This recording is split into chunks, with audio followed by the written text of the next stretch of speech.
ጥበበኛዋ ትሁት እንግዲህ በአሳ መብላት በብልሃት ነው እባክህ በማለት በናቲን እንግዲህ አንድ ነገር ታስረዳዋለች። ገንዘቡ ሁሉ በቤቲ እጅ ውስጥ እንደዞረ ስትነግረውና ገንዘቡን አስለቅቃለሁ ብሎ በፉከራ ሲነሳ ስማ አንድ ነገር ልንገርህ፣ እኔ ሁሉን ነገር እንዳልነግርህ ነገሮችን ታበላሻለህ በማለት ነው።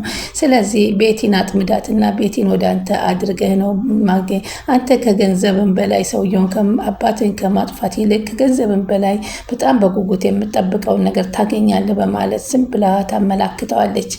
ናቲም እንግዲህ ይህ ነገር ምንድን ነው ከገንዘብ በላይ የማገኘው በማለት እንግዲህ መንገዱን ወደ ቤቲ ያደርጋል። ቤቲን እንግዲህ በዚህ በፊት ባይወዳትም እንደወደዳት አድርጎ ቀርቦ ሀብት ንብረቷ የሱ የእናቱ እሷ እጅ እንዳለና ገዛኸኝን እንዴት ማጥመድ እንዳለበትና እናቱንስ እንዴት ሊያገኝ እንደሚችል የሆነ ሲስተም ይዛ ትዘረጋለች ትሁት።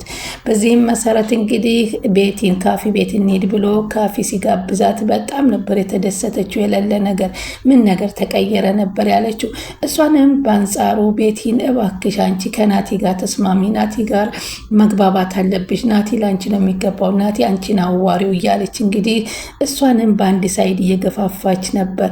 በዚህን ጊዜ ነበር ናቲ እንግዲህ አባቱ ጋር መጥቶ ሲነጋገር እናት ድምጿን ሰምታ ከነበረችበት ምኝታ ቤት ወጥታ ፊት ለፊት በመምጣት ሳሎን አቶ ገዛኸኝን ጉሮሮውን ያነቀችው። በሚገርም ሁኔታ ማመን ሲያቅተው እናቱ ከወደ ጓዳ ብቅ ስትል አይኑን ማመን ነበር ያቃተው። ዘወር ብሎ እናቱን እቅፉ ውስጥ ነበር ያስገባት። ሰላም ወደ ቻናል የተከታታዩ ሰላማችሁ በያላችሁበት ይብዛ። ለቻናል አዲስ የሆናችሁ ሰብስክራይብ፣ ላይክ፣ ሼር እያደረጋችሁ አበረታቱኝ። ትሁት ቀጣይ ፓርቲ ይዘን መተናል። እንግዲህ የትሁት ወደ ጦርነት መመለስ አቶ ገዛኸኝንም ሆነ ቤቲን በጣም እየገረማቸው እየተደጋጋሚ እየገቡ እዚህ ቤት ውስጥ ማን የሚገባለ ከኔና ከገዙ እያለች ቤቲም ትጠይቃት ነበር። አቶ ገዛኸኝም ገብቶ እዚህ ቤት የሚገባ ሰው አለ ወይ?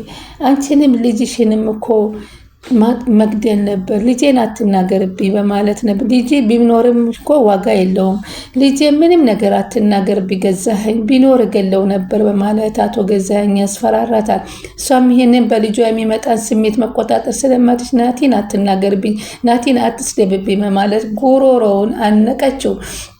በቃ ይበቃል፣ እኔን እንደዚህ ያደረከኝ በማለት እንግዲህ አየሽ ውብ ሚስት እኮ ነው ያገባሁት በማለት ሲነግራት እኔም ውብ ነበርኩ በሰዓቱ፣ ደግሞ የሞተ ሰው አይሰደም ገዛኸኝ፣ የምንድን ነው የሞተ ሰው የምትሰድበው ስትለች ልጅ በጣም እየነቃችና እየተቀየረች ነው በማለት እንግዲህ ተገርሞ ወጥቶ ይሄዳል።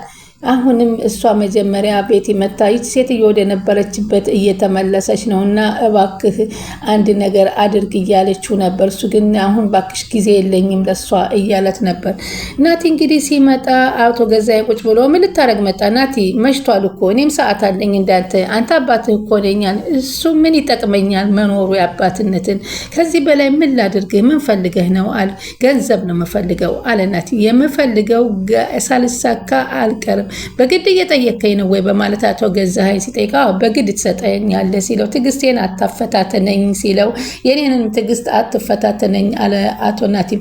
እንደውም ስርዓት ያዝ፣ እንደውም አልሰጥህም፣ ትሰጠኛለህ እቀበልሃለሁ አለ ናቲ። ግንባርህን ብዬ ነው የምደፋ በማለት አቶ ገዛኸኝ ይላል። እኔም አባቴ መሆን ስለማትችል አባቴ ስላልሆንክ ቀድሜ ነው አንተን ምደፋህ በማለት ናቲም ተበሳጭቶ ተናግሮ ወጥቶ ይሄዳል። ይህ ብስጭት ግን በፍጹም መንገድ ላይ ካልተሰበበት እንደማያደርሰው ትሁት እንግዲህ ትላለች። አሁን ቤቲና እሷ ደግሞ ገዚ እና ይህንን ሲጫጫሁ እሷ ደግሞ ናት ይቺ ትሁት ድምፅ ትሰማለች። ድምፅ ሰማችና ምንድን ነው ብላ ውጥት ስትል ምን ሆንሽ አላት አቶ ገዙ። ይሄ ሰሆነ ድምፅ ሰማሁ ማለት ልበል አለች። የምን ድምፅ ነው የሰማሽው አለቻት። እኔ እንጃ የሆነ ድምፅ ሰማሁ ስትለው አቶ ገዛኸኝ ምንም አልሰማሽም አንቺ ደግሞ እንግዳስ እሺ ብላ ገብታለች። ምክንያቱም አቶ ገዛኸኝ ገብቶ ሲያሰቃያት እንግዲህ ስትጮህ ናቲን አትንካቢስ የሚለውን ድምፅ ትሁት እንደሰማች ተረጋገጡ። አሁን እንግዲህ እሷ ደግሞ ቤቲ ወደ ውጭ ለመሄድ አስባ ተበጃጅታ ልትሄድ ስትል አትሄጂም፣ እኔም ከሄድሽ አንቺ ጋር እሄዳለሁ አለ አቶ ገዛኸኝ። እኔ ከጓደኞቼ ጋር ነው የምሄደው። እኔ ካልፈቀድኩልሽ የትም አትሄጂም። እኔ ልጅነቴን እዚህ ስር መጠመጥ አልጨርስም አለች ቤቲ። ቆይ ከዚህ በላይ ምን ላደርግ? ተወኝ እባክህ ተወኝ፣ ተቀመጭ ቤቲ ቢላትም የማልፈልገውን ነገር እንዳደርግ አትገፋፋኝ፣ አንተ ስለማትታመን ነው፣ ሌባ እናት ልጇን አታምንም ብላ ተርታበት ሄደች። በዚህን ሰዓት አቶ ገዛኝ ለካ ተደፋፍረናል በማለት ይናደዳሉ። ስለዚህ አንን ገንዘብ ወደ እሷ ማዞሩ በጣም ቆጫቸው። ይባስ ብላ ከቢሮቸው ድረስ ሄደችና ቀሪውን ገንዘብ ደግሞ እንድታዞርላቸው ሲጠይቋት አይበቃሽም? በቂ እኮ ገንዘብ ሰጥቼሻለሁኝ አሏት። እንዴት አይበቃሽም ገንዘብ የምትለኝ ምንድን ነው? አንተ አታውቅም እንዴ ስትለው ቢሆንም ያሸሸሁት ወደ አንቺ ይበቃኛል፣ ይህም ቢያንስ ልጁ ቢያገኘውም እንኳ ይውሰደው ነበር ያሏት። እሷ ግን ሙሉ ለሙሉ ገንዘብ ወደ እሷ እንዲዞርላት ነበረ የፈለገችው። ትሁቴ ቤት እያጸዳች እያለች ድንገት ሳታስበው ናቲ ከወደ ውጭ መጥቶ ቁጭ ይልባታል ሶፋ ላይ። እሷም ደነገጠችና ናቲ አለችው። አንቺ ብትሆኝ የምታደርጊ ነበረ? አደርግ ነበር። እስካሁን ያልተመልሱልኝ ብዙ ጥያቄዎች አሉ። በዚህ መልኩ እንዲመለስልህ ትጠብቃለህ? አለች። ምን ላድርግ? እኔ ትዕግስት ያልቋል። እባክሽ ትሁት፣ እባክሽ እርጂ በማለት ይማጸናል። ናቲ ብዙ ነገር ልነግር እፈልጋለሁ፣ ግን አንተ ግፍልተኛ ነህ፣ ታበላሸዋለህ። እሺ ምንድን ነው ንገሪኝ? ብልጥ ሁን አልኩህ። በተለይ ቤቲ ላይ ብልጥ ሁን። አባት ላይ ያለው ንብረት በሙሉ ወደ ቤቲ ተዘዋውሯል፣ ቤቱን ጭምር ተዘዋውሯል። አያደርገውም። እናቴ ሰፍታ እኮ የሰራችው ትላንትና ያመጣት ሴት ንብረት አያወርስም። ናቲ ተረጋጋ፣ ምን እንደምናደርግ እንመካከር ብትለውም እምቢ ብሎ አሸንፏት ወጥቶ ናቲ እያለች እየተከተለች አስፓልት ለአስፓልት ድረስ ሄደችና ይሄኑ ፈርቼ ነበር አልነግርህም ያልኩት፣ ቆም በልና የምነግርህን ስማኝ፣ ምን እየሆንክ ነው? ሄጄ የእናቴን ንብረት አስተፋዋለሁ ሲላት ተረጋጋ አትበይ፣ ምንም የሚያረጋጋ ነገር የለም። ለዚህ ነው ምንም ነገር የማልነግርህ። ለምንድን ነው? አንቺ ለህይወትሽ ፈርተሽ ነው አላት። ይኸውልህ አለች፣ ነገሮችን አበላሽተህ ሁሉን ነገር እንዳታጣ፣ ከዚህ በኋላ ምን እንዳያመጣ ነው አላት። ከገንዘብ የተሻለ ብዙ ነገር አለ፣ እሱንም በዘዴ ከእጅህ ብታስገባ አይሻልም? በዚህ አይነት መንገድ ከሄድክ ግን የማይቻል ነገር ነው አለችው። እንዴ ከገንዘብ ንብረት በላይም ሌላ ነገር አለ? ይቺ ልጅ ምንድን ነው ድብቅ የምታውቀው ነገር? በማለት እንግዲህ እሱም ቆም ብሎ አሰበና ቤቲን መቅረብ እንዳለበት ነገረችው። እዛም መሰረት ናቲ ወደ ቤት ሄደና እንዴት ነሽ ቤቲ አላት። እንዴት ነኝ አለሁ ደህና ነኝ አለ። አባዬ የለም እንዴ አለ። አዎ ስራ ወጥቷል አለችው። ከሆነ ጥሩ አለ ተረጋግቶ። ምን ሆነሃል አለች።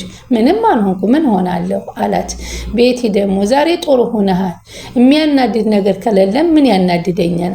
እሱ እስኪመጣ ቡና እንጠጣ ወተን አለችው። እሺ ብሎ ፈቃደኛ ሆነ። በጣም ገረማትና የምርህን ነው አለችው። አዎ ምን ነው አለ። ምንም አለችና በጣም ተደሰተችና እና እንሂድ ብላ ይዛው ካፌ ሂደው ቡናቸውን ጠጥተው መጡ። አሁን ቤቲ ናቲ ወደኔ መጣ ብላ ተደስታለች። ናቲ ግን እናቱን የማገኛ ዘዴ ነው እንጂ እሷን ፈልጓት እንዳልሆነ አልተረዳችም። ሆኖም ግን አሁን ትሁት ደግሞ ወደ አለሜ ትገባለች። አለሜ ጋር ሁና እንዴት ነሽ ትሁቴ ስትላት እንጠፋሁብሽ አይደለ አለች። እነሱ ስላሉ ነው እሺ አለቻት። በእርግጥ ውሸታም መሆናቸውን አወቅኩኝ አለቻት። እንዴት ግን አንቺ የእሷ ዘመድ ነሽ እንዴ አለቻት። አየሽ እንደማገኝሽ ጠርጥረዋል ማለት ነው አለቻት። እንጂ ዘመድ አይደለሽም። ዘመድ በሆን ለምንድን ነው ሰራተኛ አሁን የተቀጠረ የነሱ ቤት የምሰራው አለቻት። ቆይ ባለፈው ለምንድን ነው የጮኽሽው? ልጄን ሰደቡብኝ አለቻት። አለሜ አለቻት። አሁን አንቺ ጥሩ ሁኔታ ላይ ነው ያለሽው፣ ስለዚህ ጥሩ ሁናለች እያሉ እያወሩ ስለሆነ ራስሽን ደህና መሆንሽን ካወቁ ሊያጠቁሽ ስለሚችሉ እንደ ድሮዎች መሆን አለብሽ ስትል መከረቻት። እንዴ ታዲያ እኔ ልጄን እየሰደቡ ብንም አንቺ እኔ እብድ ነኝ እንዴ? ግን አንቺ ጤነኛ ነሽ፣ መፍትሄን እስከምፈልግልሽ አንቺ ተጠንቀቂ አለቻት። ሌላው ውሃ ካመጣችልሽ እንዳትጠጪ። ለምን አለቻት። የእንቅልፍ ኪኒን በውሃ ሊሰጡሽ እንደሆነ ተነጋግረዋል። አዎ በእውነት አለቻት። አዎ እሺ ትሁቴ በጣም ነው የማመሰግነው አለችና አመሰግን። ከአንቺ የበለጠ መጨረሻ የምፈልገው አንድ ነገር ነው፣ ይህንም የናትዬን ቀብሩ ሰጂኝ አለቻት። ቆይ ቦታውን ታውቂዋለሽ? ቀብሩ ጋር ወስድሽ? አውቀዋለሁኝ አለቻት። እሺ በቃ ወስድሻለሁ በማለት ቃል ገባችላት። ደስ አላትና እንግዲህ ለምን እነሱ እየነቃች ስለሆነ ምን ማድረግ አለብን ሲሉ የእንቅልፍ ኪኒን እየሰጠን እንደማደንዘዝ አለብን፣ እንዲሁም እየገባን እየተፈራረቅን መጮህ አለብን በማለት ቤቲና አቶ ገዛኸኝ ተነጋግረው ነበር። አቶ ገዛኸኝም እንግዲህ አንቺ እኮ ውጭ ለውጭ አበዛሽ፣ እንዴት ብላ ነች ሴትዮ እውነትም ወደ ጤንነቷ እኮ ተመልሳለኝ በማለት ነበረ የጠይቃት። አንቺም ለዚህ በቃሽ በማለት አቶ ገዛኸኝ ይገባና አንቺ እንደዚህ ነሽ በማለት ነው። ስለዚህ እባክሽ ተጠንቀቂ አለቻት። አቶ ገዛኸኝ ድጋሚ ገብተው አንቺን ግን አይዞሽ ያለሽ የልብ የሰጠሽ ማን ነው ሲላት፣ ይቅርታ ተናድጄ ነው። አዎ ዝም ማለት አለብሽ። እምቢ ካልሽ ግን ይህን ጥርስሽን አፈላልሼ አርግፌ ጥዬ ሸይጣን ነው የማረግሽ፣ ወይንም ከዚህ ፎቅ ወደታች ነው የምወረውርሽ አላት። እንደዛ አታድርግ ዝም እላለሁ አለች። ለምን ትሁት ዝም ብለሽ እንደ መጀመሪያሽ ተመለሽ ስላለቻት ይህንን ትዝ አላት ትሁት ያለቻት እና ይህን በማለት ወጥቶ ይሄዳል። እንግዲህ አሁን ትሁቴ በጣም እየነቃችና እያወቀች ሰው ምንም እንደማይፈራት እየተገነዘበች ሂዳለች። ትሁትም አሁን ድምጿን ሰማይብን በማለት ትንሽ ተደናግጠዋል። በዚህን ጊዜ እንግዲህ አሁን የመጨረሻ የሚሉትን ነገር ሊያደርጉ እንግዲህ እሱና ማነች ቤቲና ናቲ ውጭ ሄደው ቡና ካፌያቸውን ጠጥተው ሲመጡ አቶ ገዛኸኝ ሳሎን ላይ ቁጭ ብሎ ነበር። ከዛም ቁጭ አሉ እነሱም ከሳሎን ላይ። ይህ ነው እንግዲህ ትልቁ ዱብዳ የሚመጣበት። እንዴት ነው ዛሬ ተስማማችሁ እንዴ አላቸው። ላናግር የሚፈልገው ጉዳይ አለ አለች ቤቲ። ጥሩ እባክህን አባዬ አለ ለስለስ ባለ ድምፅ። ስለሌላ ገንዘብ አይደለም ማወራው፣ ቢያንስ ለእናቴ ማድረግ ያለብኝን ነገር ገንዘብ ስጠኝ። እገልሃለሁ ስትለኝ አልነበር? ገለኸኝ ተቀበለኝ አለው። አልገልህም ግን ስጠኝ አለ። እኔ ቢሳቢስቲን አታገኝም። አንተ ግን ከእኔ ምንድን ነው የምትፈልገው? ስግብግብነትን በልክ አታደርገውም? አትጮኋለሁ። እጮኋለሁ እየበላህ ያለው የእናቴን ገንዘብ ነው ሲል እንግዲህ ትሁን አለምዬ ከክፍሏ ሆና የልጇን ድምፅ ሰማችው። የናትዬን ድምፅ አለች። ናትዬ በህይወት እንዳለ እየተገነዘብች እንዴ ምንድን ነው እንዴት ሰማሁት? የልጅ የሞተ ሰውን ድምፅ እንዴት እሰማለሁ አለችና እሱ አትጩህ የሚለው እኮ እንዳይሰማበት ነበር። ትሁት እኮ አላበርሽም ብለኛለች፣ የልጄ ድምፅ የናትዬ ድምፅ ብላ። እኛ ሰርተን ነው ያመጣ ነው፣ አንተ ከየት ነው ያመጣኸው? አላቶ ገዛኸኝ። የእናቴ ነው እባክህ አትጮህ አንተ ልጅ። እጮሃለሁ፣ በደንብ አድርጌ እጮሃለሁ። ሰላም የማታገኝ መስሎ ከሆነ እጮሃለሁ አለ። ይህንን ነገር እንግዲህ ቤቲ መክራ ያመጣችው ይመስለኛል። ስትጮህ አንድ መፍትሄ ይገኛል ብላ አገናዝበዋል። የመሰል ካፌ ቤት ስትጋብዝ ስግብግብነትን በልክ አታደርግ እጮሃለሁ እያለ ሲል እንግዲህ ወይዘሮ አለሜ ከክላሷ ወጥታ መጠት ብላ ከሳሎን ላይ ድቅን አለችባቸው። በዚህን ሰዓት ነበረ ያለቀው። እንግዲህ አሁን ከዚህ በኋላ አበቃ። ምክንያቱም የትሁት ዘዴና መላ ትልቅ ነገር አምጥቶላታል ማለት ነው ለአለሜ።